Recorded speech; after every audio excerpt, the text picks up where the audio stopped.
بسم اللہ الرحمن الرحیم۔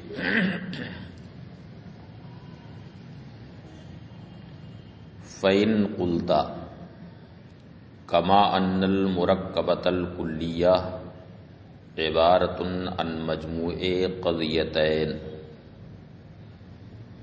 فَكَذَلِكَ الْمُرَكَّبَةُ الْجُزْئِيَّةُ وَرَفْعُ المجموع انما ہوا برفع احد الجزئین۔ اس سے پہلے اصل میں مرکبہ کلیہ کی نقیض لانے کا طریقہ کچھ اور بتایا گیا، اور مرکبہ جزئیہ کی نقیض لانے کا طریقہ کچھ اور بتایا گیا۔ دونوں میں فرق یہ بتایا گیا کہ مرکبہ جزئیہ میں جو تردید کی جاتی ہے وہ ہر فرد کے لحاظ سے تردید کی جاتی ہے۔ تردید جو اس میں ہوتی ہے ہر فرد کے لحاظ سے، جیسے یوں کہا جاتا ہے کہ اما یکونا کلو جسم حیوانا او لا یکون، یا تو ہر جسم حیوان ہوگا یا نہیں ہوگا، تو ہر فرد کے لحاظ سے تردید ہوتی ہے، جبکہ کلیہ میں ایسا نہیں ہوتا ہے۔ تو اب اس پر سوال یہ ہے کہ آخر اس فرق کی ضرورت کیا ہے؟ جب قضیہ مرکبہ ہے تو خواہ کلیہ ہو یا جزیہ، اس کی حقیقت ہی یہ ہے کہ دو قضیوں کا مجموعہ جن میں ایک موجبہ ہو اور دوسرا سالبہ۔ تو مرکبہ کی حقیقت ہی یہ ہے کہ جس کی حقیقت ایجاب اور سلب دونوں سے مرکب ہو، یہی اس کی حقیقت ہے۔ تو اب اس فرق کی کیا ضرورت ہے یہاں پر کہ جزیہ میں ہر فرد کے لحاظ سے تردید کی جاتی ہے اور کلیہ میں ہر فرد کے لحاظ سے تردید نہیں ہوتی، جبکہ دونوں کا حاصل ایک ہے کہ اس کی حقیقت ایجاب اور سلب دونوں سے مرکب۔ فَإِن قُلْتَ، اگر آپ کہیں کما ان المرکبۃ الکلیہ عبارۃ عن مجموع قضیتین، جس طرح سے مرکبہ کلیہ عبارت ہے دو قضیوں کے مجموعہ سے، عبارت ہے دو قضیوں کے مجموعہ سے، فَكَذَلِكَ الْمُرَكَّبَةُ الْجُزْئِيَّةُ، اسی طرح سے مرکبہ جزیہ بھی عبارت ہے دو قضیوں کے مجموعہ سے، اسی طرح سے مرکبہ جزیہ بھی عبارت ہے دو قضیوں کے مجموعہ سے، یعنی کلیہ میں دو قضیہ ہوتے ہیں، ایک موجبہ اور دوسرا سالبہ، ایسے جزیہ میں بھی دو قضیہ ہوتے ہیں، ایک موجبہ اور ایک سالبہ، اور نقیض لانے کا سب کا طریقہ ایک ہی ہے کہ ہر شے کا رفع اس کی نقیض ہے، کسی بھی چیز کی نقیض لانی ہو تو اس کا رفع کر دو۔ تو نقیض لانے کا طریقہ تو بالکل ایک ہے، تو طریقہ ایک ہے اور دونوں کی حقیقت بھی ایک ہے، پھر آخر نقیض لانے میں کیوں فرق کیا گیا کہ ایک میں تردید ہر فرد کے لحاظ سے ہے، دوسرے میں ہر فرد کے لحاظ سے تردید نہیں ہوتی؟ سمجھ گئے؟ یہ بالکل موٹا ایک دم سوال ہے۔ فَكَذَلِكَ الْمُرَكَّبَةُ الْجُزْئِيَّةُ، اسی طرح سے مرکبہ جزیہ بھی عبارت ہے دو قضیوں کے مجموعہ سے، وَرَفْعُ الْمَجْمُوع، اور رفع مجموع کا مطلب ہے کہ دو جزوں میں سے کسی ایک کا رفع کیا جائے، احد نقیضی الجزئین، یعنی دو جزوں میں سے ایک کی نقیض، دونوں جزوں کی نقیضوں میں سے ایک، الذی هو المفعول مردد، جو مفعول مردد ہیں، فَكَمَا يَكْفِي فِي نَقِیضِ الْکُلِّیَّةِ، تو جس طرح سے رفع مجموع میں کلیہ میں محض یہ کافی ہے کہ کسی ایک جز کی نقیض لائی جائے، تو جزیہ کی بھی نقیض میں وہ کافی ہونا چاہیے کہ دو جزوں میں سے کسی ایک کی نقیض لانا کافی۔ فَكَمَا يَكْفِي فِي نَقِیضِ الْکُلِّیَّةِ، تو جس طرح سے دونوں جزوں کی نقیضوں میں سے ایک کلیہ کی نقیض میں کافی ہے، اسی طرح سے جزیہ کی بھی نقیض میں کافی ہونا چاہیے، وَإِلَّا فَمَا الْفَرْقُ، ورنہ پھر کیا فرق ہے دونوں میں؟ قلت، اس کا جواب دیتے ہیں مفہوم الکلیۃ المرکبہ ہوا بعینہ مفہوم الکلیتین المختلفتین بالایجاب والسلب، کلیہ مرکبہ کا مفہوم بعینہ ان دو کلیوں کا مفہوم ہے جو ایجاب و سلب میں مختلف۔ کلیہ مرکبہ کا مفہوم بعینہ ایسی دو کلیہ کا مفہوم ہے جو ایجاب و سلب میں مختلف۔ فَإِذَا أُخِذَ نقیضاہما، تو جب ایسی دو کلیہ کی نقیض لی جائے گی، یکون احد نقیضیہما، تو ان دونوں قضیوں کی نقیضوں میں سے ایک اس مرکبہ کلیہ کی نقیض کے مساوی ہوگی۔ واما مفہوم الجزیۃ المرکبہ، اور رہا جزیہ مرکبہ کا مفہوم، فہو لیس مفہوم الجزیتین المختلفتین ایجابا و سلبا، رہا جزیہ مرکبہ کا مفہوم تو یہ بعینہ ایسی دو جزیہ کا مفہوم نہیں ہے جو ایجاب و سلب میں مختلف۔ یہ کھلا ہوا فرق کہ مرکبہ کلیہ کا جو مفہوم ہے وہ بعینہ ہی ایسی دو کلیہ کا مفہوم ہے جو ایجاب و سلب میں مختلف ہو، لیکن مرکبہ جزیہ کا مفہوم بعینہ ہی ایسی دو جزیہ کا مفہوم نہیں ہوتا ہے جو ایجاب و سلب میں مختلف، بلکہ دونوں کے مفہوم الگ الگ ہوتے ہیں۔ لأن موضوع الایجاب فی المرکبۃ الکلیہ بعینہ موضوع السلب، اس لیے کہ مرکبہ کلیہ میں ایجاب کا جو موضوع ہے وہی بعینہ سلب کا موضوع ہوتا ہے، دونوں کا موضوع ایک ہوتا ہے۔ جیسے کوئی بھی مرکبہ کلیہ نکالیے، مثلا کہیں کہ کل انسان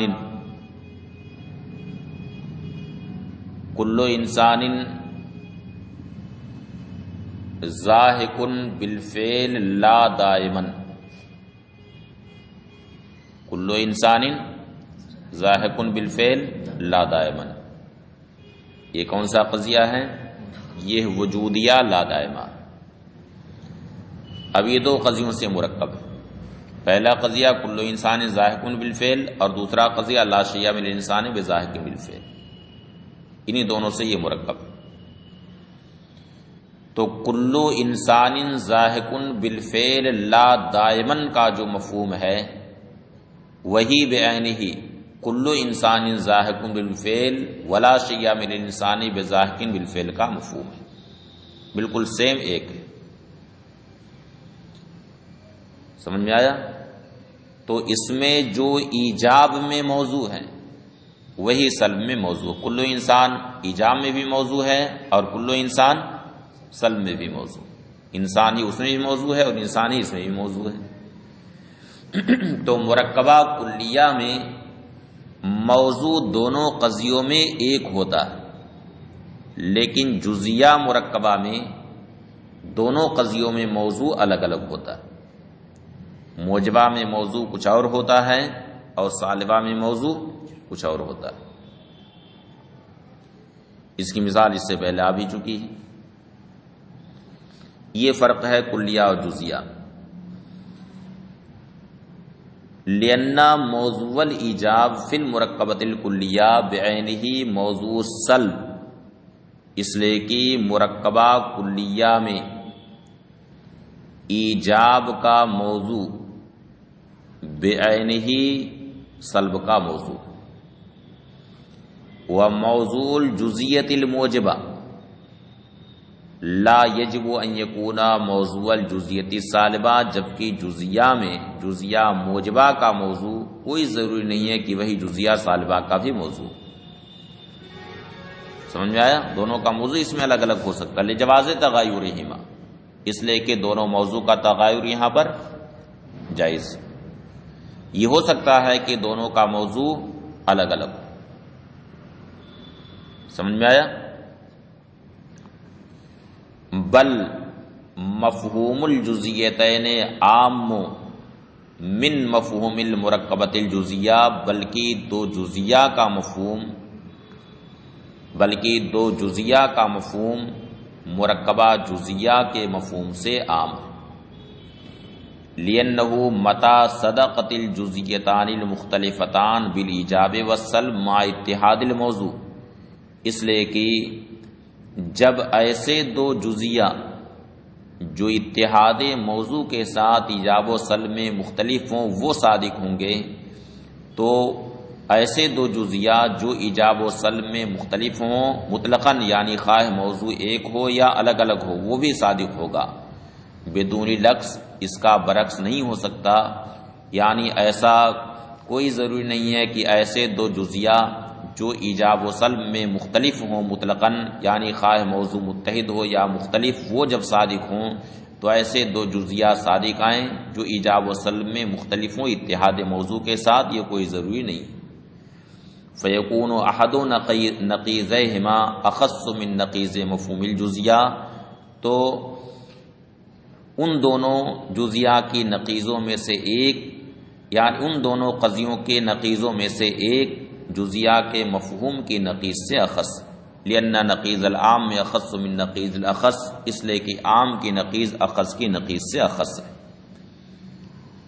عام کی نقیض اخص کی نقیض سے اخص ہیں، اس لیے کہ آپ حضرات یہ پڑھ چکے ہیں کہ عام کی نقیض اخص ہو جاتی ہے اور اخص کی نقیض عام ہو جاتی ہے، پڑھیں کہ نہیں؟ جیسے انسان اور حیوان، ان دونوں میں عموم خصوص مطلق کی نسبت ہے، انسان خاص اور حیوان عام ہے، لیکن جب ان دونوں کی نقیض لے آئیں گے تو انسان کی نقیض عام ہو جائے گی اور حیوان کی نقیض اخص ہو جائے گی، جیسے لا انسان اور لا حیوان۔ اب یہ بتائیے کہ اس میں کون اخص ہے کون عام ہے؟ لا انسان عام ہے اور لا حیوان خاص۔ ہر لا حیوان لا انسان، ہر لا حیوان لا انسان، ہر لا حیوان لا انسان، صحیح ہے کہ نہیں؟ جو بھی لا حیوان ہوگا وہ انسان ہو ہی نہیں سکتا ہے، وہ کیا رہے گا؟ لا انسان ہوگا۔ لیکن ہر لا انسان کا لا حیوان ہونا ضروری نہیں، جیسے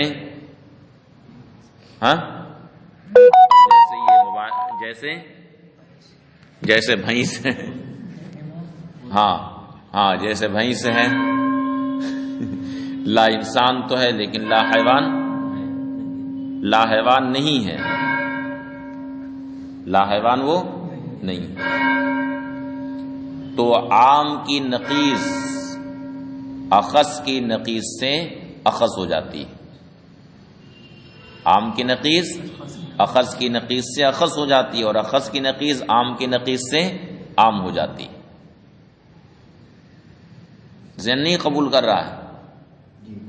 عام کی نقیض اخص کی نقیض سے اخص ہو جاتی ہے اور اخص کی نقیض عام کی نقیض سے عام ہو جاتی ہے۔ سمجھ میں آیا؟ لِأَنَّ نَقِيضَ الْعَامِّ أَخَصُّ مِن نَقِيضِ الْأَخَصِّ، اس لیے کہ عام کی نقیض اخص کی نقیض سے اخص ہوتی ہے، فَلَا يَكُونُ مُسَاوِيًا لِلنَّقِيضِ، تو اس کے نقیض کا یہ مساوی نہیں ہو سکتا ہے۔ وَلِهَذَا جَازَ اجْتِمَاعُ الْمُرَكَّبَةِ الْجُزْئِيَّةِ مَعَ إِحْدَى الْكُلِّيَّتَيْنِ عَلَى الْكِذْبِ، یہی وجہ ہے کہ مرکبہ جزیہ کا اجتماع دو کلیہ میں سے ایک کے ساتھ کذب پر ہو سکتا ہے، یعنی دونوں ایک ساتھ کاذب ہو سکتے ہیں۔ فإن إحدى الكليتين لما كانت أخص من نقيض المركبة الجزية، اس لیے کہ دو کلیہ میں سے ایک جب مرکبہ جزیہ کی نقیض سے اخص ہے، والاخص يجوز ان يكذب بدون العام، اور اخص بغیر عام کے کاذب ہو سکتا ہے، اخص بغیر عام کے کاذب ہو سکتا ہے۔ فربما، یعنی ایسا ہو سکتا ہے کہ اخص صادق نہ آئے اور عام وہاں پر صادق آئے، یعنی یہ ہو سکتا ہے مثلا کہ انسان صادق نہ آئے اور حیوان وہاں پر صادق آئے۔ فربما یصدق نقیض المرکبۃ الجزیہ، تو بسا اوقات مرکبہ جزیہ کی نقیض صادق آئے گی، ولا یصدق احدى الکلیتین، جبکہ دو کلیہ میں سے ایک صادق نہیں آئے گا۔ وحینئذ تجتمعان الکذب، اور اس وقت دونوں کذب پر اکٹھا ہو جائیں گے، کما فی المثال المضروب، جیسا کہ اسی مثال میں جو دی گئی ہے، کیونکہ ہمارا قول بعض الجسم حیوان لا دائما یہ کاذب ہے، بعض الجسم حیوان لا دائما یہ کیا ہے؟ کاذب ہے۔ فیصدق نقیض، تو اس کی نقیض صادق آئے گی، ما کذب احدى الکلیتین، باوجود کہ یہاں پر دو کلیہ میں سے ایک کاذب ہے، الاخص من نقیض ہی، جو اپنی نقیض سے اخص، جو اس کی نقیض سے اخص۔ قال واما الشرطیہ، چلو اچھا چند سطریں رہ گئی، کل پورا